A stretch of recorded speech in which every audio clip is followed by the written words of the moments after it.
आज विचारधनातल्या चौथ्या पुष्पावर आपण बोलणार आहोत. चौथं पुष्प आहे षडविकारांवर विजय. कसं शक्य आहे? होऊ शकतं का ते? श्रीकृष्ण परिपूर्ण पुरुष होते, पुरुषोत्तम होते, तसं आपल्याला होता येईल का? हो, येईल. भगवान महावीरांनी मानवाच्या मानसिक अधोगतीची आणि परमार्थक ऱ्हासाची जी 4 कारणे सांगितली ना, ती खूप महत्वाची आहेत.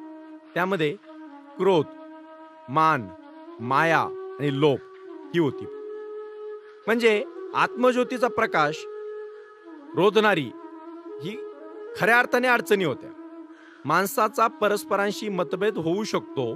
पती पत्नी, नेते अनुयायी, भाऊ बहीण, शेजारी, अध्यापक विद्यार्थी यांच्यात मतभेद होऊ शकतो, पण मनभेद राहता कामा नये.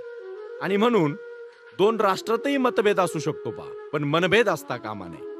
त्याचे उत्तर काय? पण पर्यावसनात आणि क्रोधात व्हावे. क्रोधातून युद्धाचा वणवा भडकतो. वृद्धा अतिशय एखाद्या घरामध्ये वृद्ध महिला असताना तिच्यावर जर कोणी प्रकोप करत असेल, तर तिथे वेगवेगळ्या प्रकारच्या घाणाघाती भांडणं होतात आणि तिथून पूर्ण कुटुंबाचं जे आरोग्य असतं ते खराब होतं. ते दुःखी होतं, कष्टी होतं. म्हणजे राग हा त्याच्या मागचा सर्वात महत्वाचा एक गुण आहे. आणि म्हणून क्रोधामुळे कसलाच माणसाला भान राहत नाही आणि त्याला कुठला लाभही त्यामुळे घडत नाही. तोटा मात्र झाल्याशिवाय राहत नाही, एवढं लक्षात ठेवा. मान किंवा अभिमान हाही माणसाला अंध करून टाकतो. आपण जगावर अवलंबून असतो, मात्र समाज लयाला गेला तरी आपण मागे हटायचं नाही. मग आपल्या मीपणाने अहंकार कशासाठी माजवायचा हो? आपल्याजवळ इतरांपेक्षा अधिक ज्ञान आहे, पैसा आहे, सत्ता आहे, संपत्ती आहे, ऐश्वर्य आहे. आणि हे सगळं आपण जेव्हा म्हणतो ना, तेव्हा हा एखादा जीव घेणा आजारापेक्षाही वाईट आजार आहे पहा. कारण अपघाती संकट जर आलं ना, तर तुम्ही कोणीच नसता. आपण वावरू शकतो का? तुम्ही मला सांगा बरं. अचानक भूकंप आला आणि सर्व इमारती कोसळल्या. तुमच्या किती इमारती आहे त्याला कोण विचारणार आहे? लहानपण देगा देवा मुंगी साखरे चरावा. आणि म्हणून तुकोबांनी सुद्धा ही प्रार्थना केलेली पहा. ते म्हणत असत की मला मेनाहुनी मऊ आम्ही वज्राहुनी कठीण. म्हणजे आम्ही लहान आहोत. तिसरा आणि चौथा अतिशय महत्वाचा मुद्दा आहे लोभ.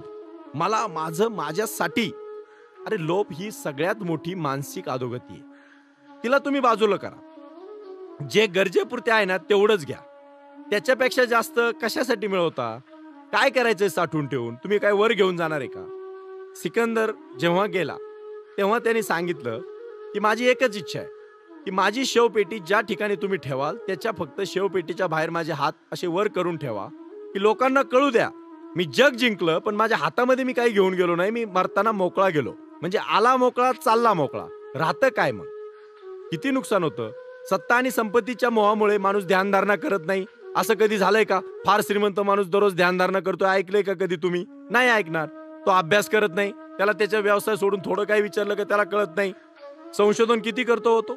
म्हणजे लुई पाश्चर याने तुम्हाला सांगतो संशोधन पहा कसं घडतं.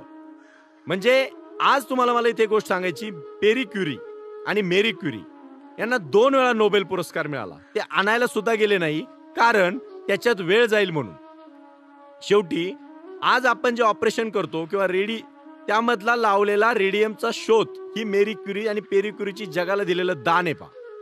लुई पाश्चरनी कुत्रं चावल्यानंतर त्याचा एक मित्र मरतो. मग तो म्हणतो जर आपल्याला कुत्रं चावलं तर मित्र मरायला नाही पाहिजे ना. त्यामुळे तो दुःखी होतो, कष्टी होतो. आता सगळेच दुःखी कष्टी होतात हो. पण कोण लुई पाश्चर झाला? तो चावल्याने तर माणूस मरणार नाही. मोठा खेळात जर पायामध्ये गेला तरी माणूस मरत नाही. मग कुत्र्याचे दात काय खेळापेक्षा मोठे थोडेच आहेत? बरं, नुसता चावला म्हणून मग मित्र मरत नाही. मग कशाने मित्र मेला? मग मित्राचा त्याने नंतर विचार केला की तो चावल्यानंतर जी लाळ गेली तशी लाळ समजा घरातलं कुत्रा असतं, लाळ आपली जाते तरी माणूस मरत नाही. मग कुत्र्याची ती लाळ काय? तर त्या लाळेत असणाऱ्या जीवाणूमुळं आणि विषाणूमुळं आपला मित्र मेलेला आहे. आणि म्हणून तो त्यावर संशोधन करतो. तो सगळीकडे सांगतो की जर कोणाला पिसाळलं कुत्रं दिसलं तर सांगा.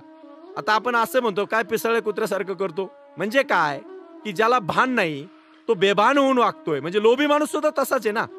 इतकं कमवायचं, इतकं कमवायचं, इतकं कमवायचं की आयुष्यामध्ये मध्ये ना ज्ञान मिळवायचं, ना अभ्यास करायचा, ना संशोधन करायचा, ना ध्यान करायचं, ना समाजकार्य करायचं. फक्त कमवायचं, कमवायचं, कमवायचं. आणि त्या लालसेपोटी तो लोभी माणूस म्हणून गणला जातो.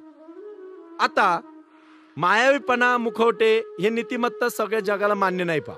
असं मराठीत म्हण आहे. भोगला तर संपला, त्यागला तर वाढला. त्यागाने सगळं काही मिळतं. बाहेर महात्मा गांधींचं आयुष्य तुम्ही बघा. सुरुवातीला सुटाबोटात, नंतर अगदी पंचावर गांधी आले. त्यांनी त्यागलं म्हणून लोकांनी त्यांना उचललं. आज एक बाहेर आणि एक लक्षात ठेवा, आत एक मनात दुसरं असं नका वागू. मैत्री आणि द्रोह यात कपट अजिबात असता कामा नये. ते कपट का? कारण वैरापेक्षाही कपट अधिक घातक आहे. समोरचा शत्रू हा समोर छातीवर वार करतो, पण वैरी माणूस हा पाठीत वार करतो. म्हणून महावीर, प्रभू या सर्व जैन मुनींनी आपल्या साधकांना एकच सांगितलंय, आणि ते काय सांगितलंय? अंतर्मनाला सूचना द्या. राग, तुमचा अहंकार, हवरेपणा आणि वरकरणीपणा यांचा दोष मनाला टाळा. जीवन यशस्वी झाल्याशिवाय राहणार नाही. म्हणून मी पुन्हा एकदा सांगतो, काम, क्रोध, मोद, मद, मत्सर याचा त्याग करा. धन्यवाद. Please share and like this video and subscribe our YouTube channel. Thank you.